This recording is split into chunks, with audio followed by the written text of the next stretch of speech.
Cool. Ladies and gentlemen, welcome back to the Quaddie Poddy. Cashy, joined by Nick. How are you, mate? Good, man. You sound a little bit different today.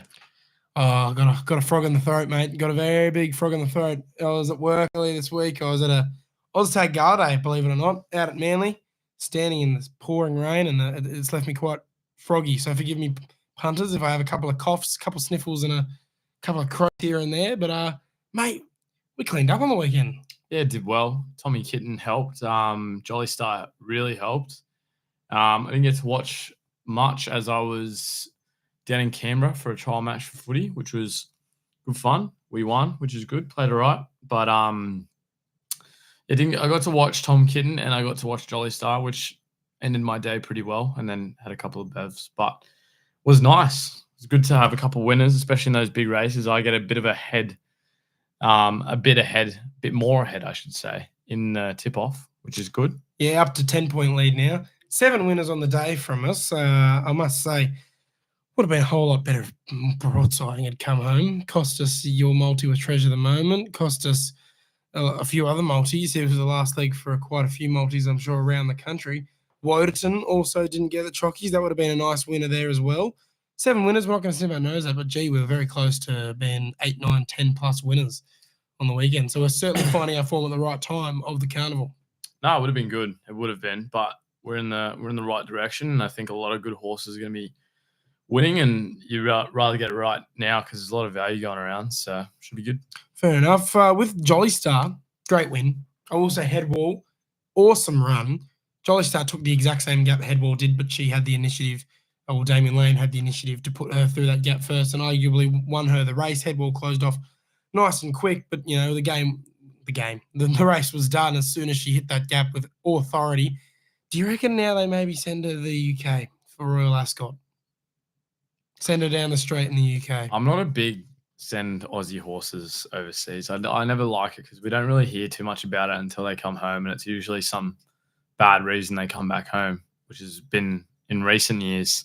Not a fan of it. I'd rather watch them here. There's probably more money to be won here. It's more the prestige than the money, I think, going over there these days. For Jolly Star?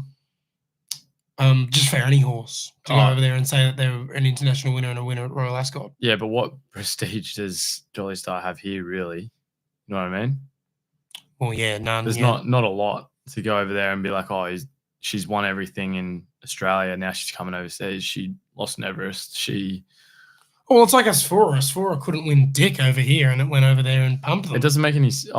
Yeah, but it just doesn't make any sense to me. I just like Nature Strip went over, made sense, very elegant.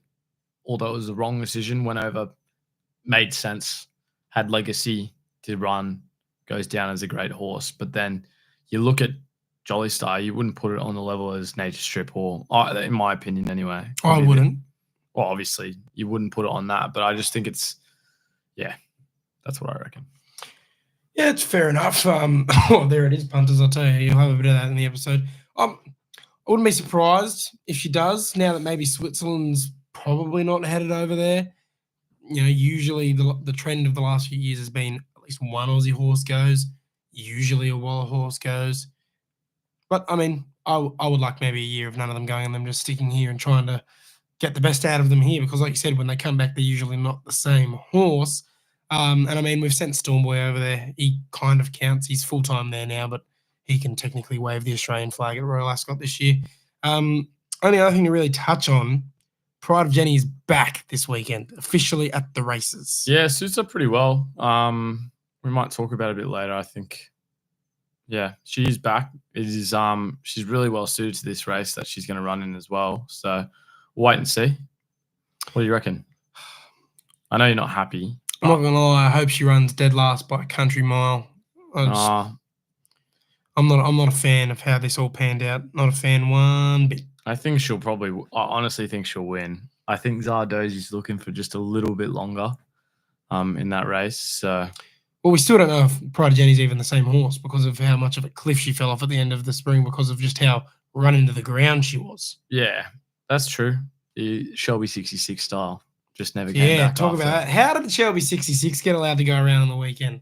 Like, I get the vet cleared it, I get the trainer cleared it, and I get, obviously, was healthy enough to run. But what are we doing here? What are we doing here? Should have been retired 2 years ago when it had that great run. Retire on a high. That horse is begging for the paddock and got pulled out after like 100 meters. Like, come on. How did we let that horse go around? That horse has some legacy, mate. Jesus. She's good at her best in the wet, in the slop. He loves it. He loves it. He ran like 6 weeks straight and he just win. Won me a lot of money, though. I will admit that. But look, we've got a lot of listener questions. We've got a lot of hotlines. So let's just get into it. Let's get right into it here. First one comes from good friend of the show, James Ford. Shout out to you, mate. Here we go. Let's see what you've got to say. Hey guys, just wondering, how many rounds into the footy season will it take until Nicko gives the elder Cashmore a bake on the field? If it's about to happen, I would like to know so I could turn up and see that. Thanks, guys. Well, if you've been coming to training, mate, I'm sure you've probably heard from his little brother that he's copping a little bit, but yeah, love to see you down at the footy, mate. So come down anytime, James Ford. Stocks Bloodstock, what's he got to say? G'day, boys. Jory from Stocks by Stock here. Wotan last weekend, no excuses. I'll copper on the chin. I still think he'll win the Golden Slipper next weekend. I still think it's the best year on the country. But we move this weekend, Skyhook, Western Swindon. I think that Skyhook's a bit more brilliant than Western Swindon, to be honest. I think that Skyhook should be very hard to beat in the Pago and then back up next weekend and run a place behind Wotan in the Slipper. Cheers, boys. Have a good weekend. Fair enough. We'll talk about that in a bit more detail when we get to the Pago rundown. Let's head to Jeremiah as a party. And I had to listen to this one earlier. He's given us a full-on rundown of his thoughts on the Pride of Jenny race. So maybe we don't need to talk about it. Let's just let Jeremiah take it away. Hey, boys. New time listening to the potty. Love your stuff. Just wanted to share my thoughts on Pride of Jenny in race 8 at Caulfield. Peter Young Stakes, 1,800 metres. Step weights. She's carrying 57 kilos there. Craig Newitt on board. Horses to note in the race are Bois d'Argent, Zardozi, and Future History. Future History, Zardozi, Melbourne Cup sort of horses. Bois d'Argent won a Group 1 in Queensland over 2,000 metres at like $100 last Queensland Carnival. I just think she's the class horse of the field, and she should just be winning. It's a 2-horse race, her and Zardozi, no doubt about that. But I just think her racing pattern and the way the race shape should play out is just much better for Pride of Jenny. Pride of Jenny leads, cruising speed, barrier 3, straight to the rail, just go and catch me if you can sort of thing. While Zardozi is typically a back marker who gets back, throws off quick late sectionals. But in a small field where nothing to really kite her in the race, and, nothing to really follow, to travel behind and, look at to get that bit of competitiveness in her, she's going to be off the bit for a long way, and it's going to be commendable if she can chase her down. Will they lead by that far after the last prep? Who knows? Only Tony knows.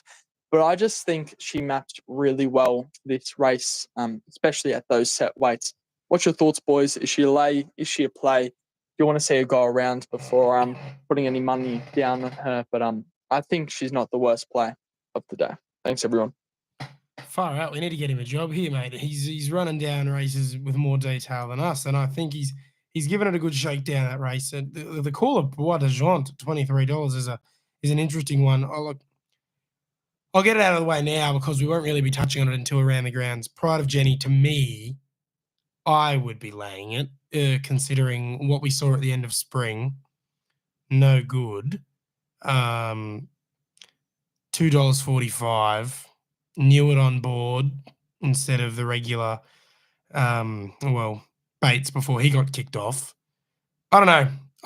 I'm laying it. You reckon Pride of Jenny's a play, mate? I think she wins. Well, I guess we'll remain to be seen. I'm on Zardozi in that race. A long break.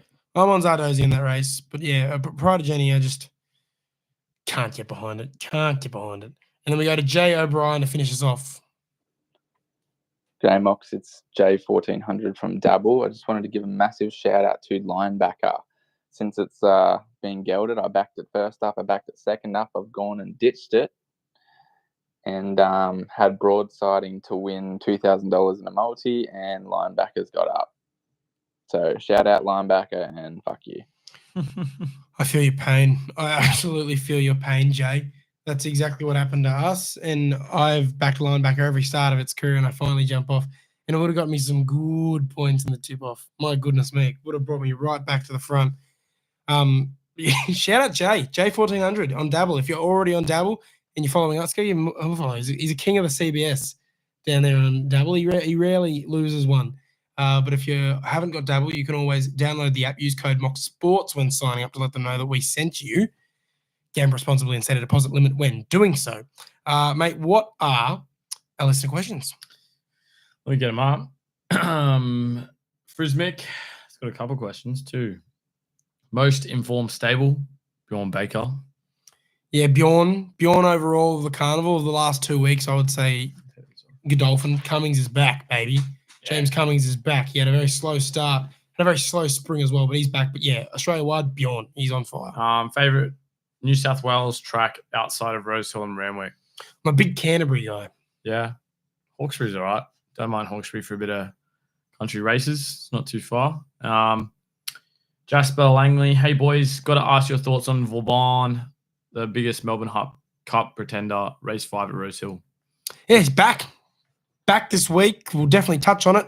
It's gonna be hot. It's gonna be hot, man, on the weekend. Hates the hot. And we've seen he hates the hot. Hated like a 25-degree day in Melbourne, and it's gonna be like 35 degrees in Sydney.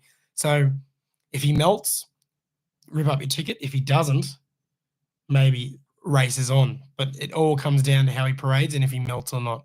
That's the big watch. Riley Pearson accidentally self-excluded, worst decision ever. Gee, that sucks. How do you accidentally self-exclude yourself from gambling? How do you accidentally go all the way into the app, go to your settings, and press self-exclude? Tell me that. I want that. Answer on a postcard, please. How did you accidentally do that? Yeah, I don't know. Henry Ferguson, Nicko versus Cashy in a power slap 1v1. Who is the one standing at the end? Should that be our punishment for spring? For both of us. Power slap 1v1 is when you get a turn each. Oh, then should we just do that for spring and just? Should we just do it anyway? We should just do it and see who wins. Who do you reckon will win out of your? I reckon you'd be the favourite. You'd be the favourite, but I don't know if you'd end up winning in the end. I reckon I could take a few slaps. I reckon you probably could. I'll take a few. Whether I'm able to dish them out or not remains to be seen. I reckon I'll be able to take a few. I don't know. I think I'd just get really angry. I'd see red. I'd probably barely get you, and then you'd just turn around, be really mad, and just knock me out with like your second one. Yeah. Do you think trainers are punters' friends? From M. Hitcher. What? No, he's probably referring to the fact that Chris Waller always double nominates his horses and then scratches ones, and you put your all-in money on one and it doesn't run. They don't care. Unfortunately, they do not care about the punters. They care about their money, not your money, which sucks. And I'm sorry, if you've been watching on the YouTube, you would have seen me turn my computer to Nick a couple of times and him look surprised. I'm going to have to do it again. We're recording as Richmond are playing Carlton, and they're all tied going in the fourth quarter, mate. Yeah, that's ridiculous. This is ridiculous. Absolutely ridiculous. We're a horse pod through and through. We're going to keep chatting horses, but we're going to closely monitor that. That's fucked. Carlton should be up by 100 points right now. Yeah. Put a line through them straight away. Go on. No, trainers are not punters' friends. Yeah, they care about their money, not your money. Favorite non-metro race to go to? B1 less 96. Oh, well, I guess Hawkesbury, because Canterbury was my other track, but that's a metro track. So, yeah, I like Hawkesbury. Maybe Newcastle. Same one, yeah. JMac 966900 says race 8, Ascot, Bonjoy, and Lindemann at Rosehill. Best of the day. Remember this. Right. I agree. J Mart is Manal, the forgotten horse in the Coolmore 51 on its back, and each at juicy odds. Look, I wouldn't say she's the forgotten horse, but also remember that no 3-year-olds ever won the Coolmore. But I mean, 51, she could absolutely fly. Not a question, but start placing 1 unit on each race of the day. Then when posting results, say how many units you are up or down. I've had a few requests for that. We might look into it come spring, but who knows? We're not really a big units guy. We're more telling you basically we are $10, $20 punters, so that's usually how much we're putting on each. If we've backed, a certain amount of winners, we're in the profit because we're pretty evenly staking on them. And Sammy Taylor asked, does Reveille keep going, rolling through the grades, or finally lose one? Also, what do you boys think they are targeting with it? I think it keeps on rolling through. It's $1.40 this weekend. It'll win. Multi leg for sure. Wins. Where's it going in the autumn? Not sure. But where's it going in the spring? I would love to see it line up cup season. I honestly, I don't think they have a major target in mind. They're just seeing where this horse takes them. And then it's risen through the grades. It's gone from all those benchmarks. Now it gets to go to the first at Caulfield. Jumps up in grade again.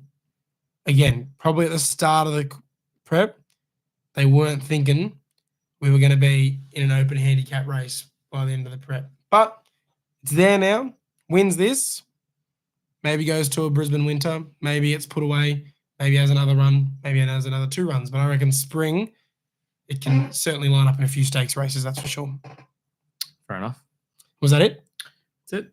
Okay, let's absolutely blitz through this Rosehill rundown. It's Coolmore Classic Day. That's usually Nick's day to shine. He usually absolutely carries us on Coolmore Day. The weather is going to be hot, hot, hot. The track's currently a soft 5, but expect that to be good 4 and a very dry good 4 unless they irrigate the shit out of it before races start. Rails in the true position as well for the entire circuit, so it could be absolutely road hill territory. So monitor that potential bias throughout the day of grabbing the fence and go, go, go. Race 1, we've got the midway. Tough race as always at the 1,200 metre mark, but I've landed on the Extreme Cat. Usually runs well fresh, does his best work on a dry deck, and has a winning combination with the Doyle and Morgan setup. I expect him to sit just off the speed, launch late, and hopefully nab a win. $6, $2.10. I'm all over him. Good name, that. Let's go again for me. $7.50. Let's go again. Second up, should be good here. Ran pretty nice first up. Third should do nice. Race number 2, benchmark 78 at 1,900. Not too bad of a race here. To keep it pretty simple, I'm going with Hertzville Zagreb. $4.60. 2 wins on the trot. 2 from its career. It's going to go 3 in a row here. Let's have a crack.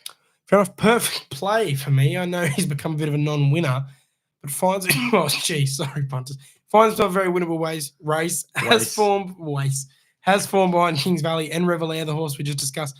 And those 2 horses are very high regard of, so I'll back him in at $5 here. Perfect play.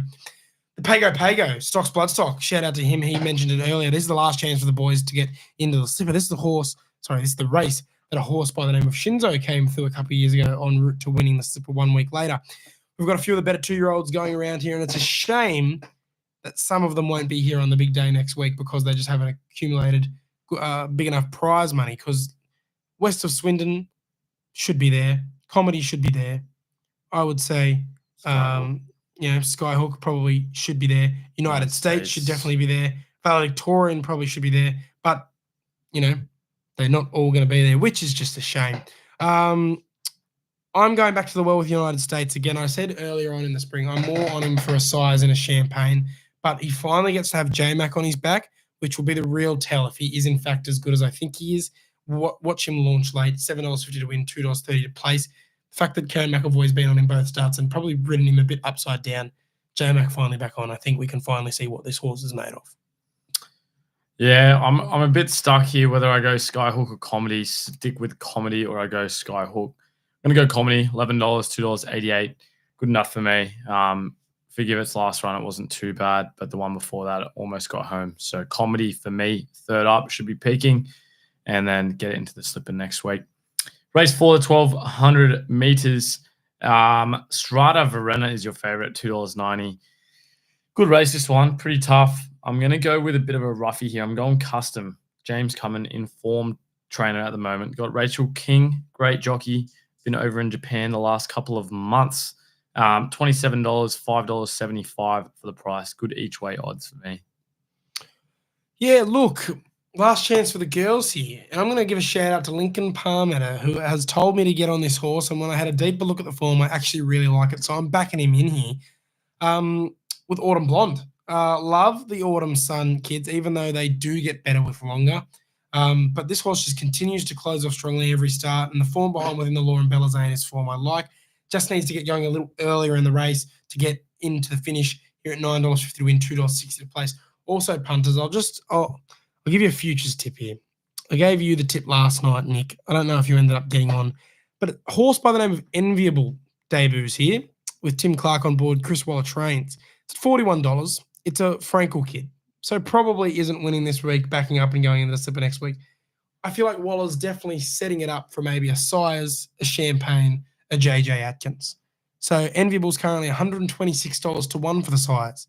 I've got a $5 on. Did you get on? I did 5 each way. 5 each way as well. That's about an $850 payout. If you can find on your local bookie, you can maybe head to Dabble as well and get the $126 odds for Enviable on the Sires. Might not line up there. It is an all-in market, so don't go too all-in. You don't really need to at those odds. Wait maybe for the Champagne odds to drop. Maybe wait for the JJ Atkins odds to drop. But Frankel kid, you know he's going to be good. Waller also owns him, so he'll want him to go good. Yes, he has ownership slots in a lot of his good horses, has some shares in Woderton, has some shares in United States, but doesn't own every single one of his horses. You know, he only keeps a share in the ones that he knows are going to go good. So he must have a feeling about this horse. He's clearly setting up for something bigger down the line. So I'm just saying, if you can find her in those markets, I say get on. And if she somehow gets up in a few weeks' time at $126, you owe me a beer. Race 5. Well, this is Vauban's race. Obviously, class-wise, he has a whole lot on this field and he's excellently placed at these weights. But his best is over way further. He's been known to get really hot. It's going to be really hot. I just can't have my money on him just in case all those things fall into place and he runs like shit and we have to wait for him to get out to your 2,400 metre plus on a cold day.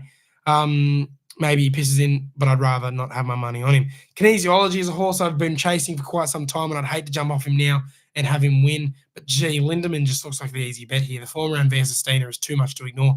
Beat Via Sustina to the line first up over 1,400. Split Via Sustina and Fangirl in the very next start over 1,600. Now gets the fact that he's out to his pet distance in a winnable field. Picture perfect setup with a bone-dry deck. Should be winning here at $2.30. I think it's one of the bets of the day. Yeah, I'm with you here. I think it's the perfect setup. I think every other horse is looking for a bit longer. Kinesiology is one that I looked at because it's probably set up for this race pretty well. But I think Lindemann's a great bet for the weekend. Land Legend and Vauban, interesting to watch how they'll run. But like you said, I think they're looking for a lot longer. Vauban, in particular, hasn't raced under the 2,100. So Land Legend and Vauban, watch, see when they get to a bit longer. But Lindemann looks to be a great bet. I agree. So we move to race 6, Far Lap Stakes, 1,500 metre. Tough one here. Probably will not be betting on this, to be honest. I'm going with the Zach Lloyd Waller combo with Real Class. Win last start at $10, $2.50 for a place. It's a New Zealand horse, been running pretty well. If it stays a bit soft, a bit wet, which I'm not too sure. Is it meant to, did you say it was meant to rain? On the weekend? Yeah. Oh, God, no. It's going to be hot. Yeah, okay. Anyway, scrap that then. But Real Class, New Zealand horse, likes it a bit softer probably, but it's going to give it a good go here. So Real Class, $10. Fair enough. I'm straight to the point here. Delici Boulevard. We know that, that Waller absolutely loves targeting this race. Lady Shenandoah is maybe going to line up here instead of the Coolmore because he often likes to run in this race with his younger horses instead of the Coolmore. So interesting to see that he's sending Lady Shenandoah there. He must be very confident in it. But Delici Boulevard, I think, is probably his next best chance when it comes to his 3-year-old girls running around at the moment. Obviously, Autumn Glow's still waiting in the paddock, waiting for her to run first up. Obviously, she is, I think, the best of the lot. We've just got to wait to see when she steps out next. But yeah, $3.20 should be right in the finish here. Delici Boulevard all the way. As we go to race 7, the Morris McCartan Stakes. Open race, but I'll be straight to the point here again with the favourite. Pistonello, $3.50 currently, and quite frankly should be winning. Knuckled down, rose through the grades solidly, and spring remaining undefeated all prep. Trial work has me thinking he's ready to rock and roll at stakes grade, and is excellently placed at the weights here. Got feathers on his back. Should be winning. Fair enough. Tough race again here. I think I'm going to be with you here. Pretty easy. Took the words out of my mouth, really. We'll skip race 8. Go straight to 9, mate. Ajax Stakes here, 1,500 metres. Really good race, as you find quite a few of Australia's best B, C and D graders at the mile battling it out here at that 1,500 metre mark. And look, I know he's got a lot of weight, but I'm a big Pericles guy. Always been a fan of him. Once thought he was Godolphin's next big thing. That didn't really happen, but he's still quite a good horse. He's done quite a lot of good things and got a lot of wins for them. Had a health episode first up, so let's forgive that. Can bounce back here, and his best is better than this field by quite some margin. J-Mac on as well gives me some confidence. $5.50, $2.05 is a price I'm willing to take on. I'm surprised he's at each way odds here. I'm all over him. Pericles for me in the 9th. I'm with you again, mate. Sorry to Oh. be pretty to the point. Great horse. Should be good. J-Mac, even better. Race 10, 1,400 metres, benchmark 88 to end it. And I'm going with something I haven't tipped in a very long time in terms of prices. The last one might have been Manal at this kind of odds. $41 and $8.25 each way. Private Legacy. Tommy Berry on board, carrying the 58 kilos. Got real close in spring at the 1,600 at Caulfield. Other than that, ran terribly, was up and down. But that second place behind Grinzinger Bell was a race that I do remember and raced really, really well. 1,400 meters. I'm going to go with it here. It's going to be suited up, fresh. Who knows? But it's in my black book, and there's nothing else that I really like. It's going to be Private Legacy for me. Fair enough. Pretty simple. Les Vampires leads, grabs fence, kicks, wins. Just a typical Gay Waterhouse job to close out the day. Rosehill, $3.40. Yeah, not much else I can say other than that. All right, tip off, mate. Let's go through the official scoreboard. So you've got 2 wins, 2 seconds, 2 thirds. Currently sitting on 23.6 points. I've got 2 wins, 3 seconds, 1 third. Currently sitting on 13.5 points. So you're up by about 10 points. And if you just joined us, we are playing for the fact that the punishment is doing a mic'd up Pilates session. Still remains to be seen if we are in fact doing it privately one-on-one session and making it a real intimate session. But either way, we're going to be stretched out on those what do I call them? What do they call the beds? The Pilates beds. I don't know. They got some technical name. Every girl and their dog from Bondi love getting on them. But yeah, it's going to be painful to say the least. So I'm definitely going to be looking to try and get some points on you this week in the Group 1 Coolmore Classic. As we all know, the Coolmore Stud Stakes in the spring's my race. I dominate that race. I don't think I've ever lost that race. But the Coolmore Classic, mate, this is your race. I feel like you've only lost it once, twice max in the 5 times we've had to tip it. You are all over this race. Our theme song was Crone for years because of you landing that at about $25. So what have you cooked up for us this year in the Coolmore Classic next race? Tough race here. I just spoke about my Ruffy, and the horse that it came behind was Grinzinger Bell, who's in this race. $23, can respect a bet there. Manal at 51 kilos, who I've also spoke about on this pod, $23, $4.30 each way for sure. Rachel King can get it done. I'm not going to be with it. Scarlet Oak can get it done. $27, 51 kilos as well. So there's a lot you can go for, a lot of value. I might have a couple of plays as a betting point of view, to be honest, punters. But if I have to go with one horse to go with it, I think Lady Shenandoah will be very tough to beat, but it's got to be Amelia's Jewel for me. Great first up, won easily. Looks to be back to her best. $7, $2.10. Let's get it done here. Amelia's Jewel, please, in the Coolmore Classic. Fair enough. I'm going a bit rough here. Look, Lady Shenandoah is going to be hard to beat. She is. We're aware of that. Don't love the barrier. Probably gets dragged back to not last, but towards the back, and we'll have to launch late.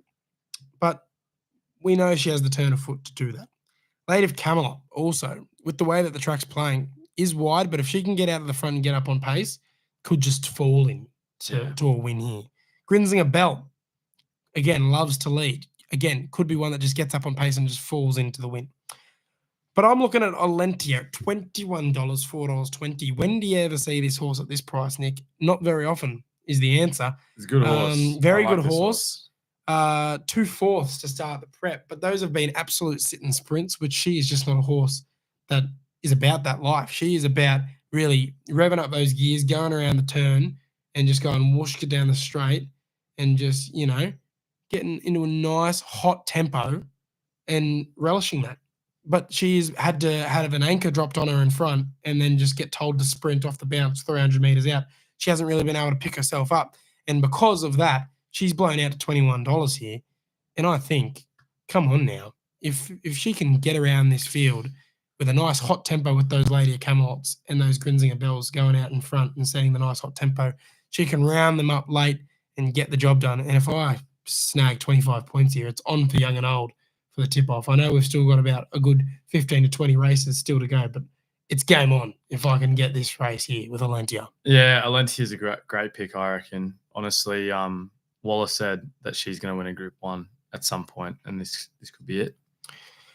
Yeah, I'm really looking forward to this race. It's always a good race, always provides a lot of entertainment, and I think it's going to be a very tactical affair. Who's going to be the leader? How hard are they going to go?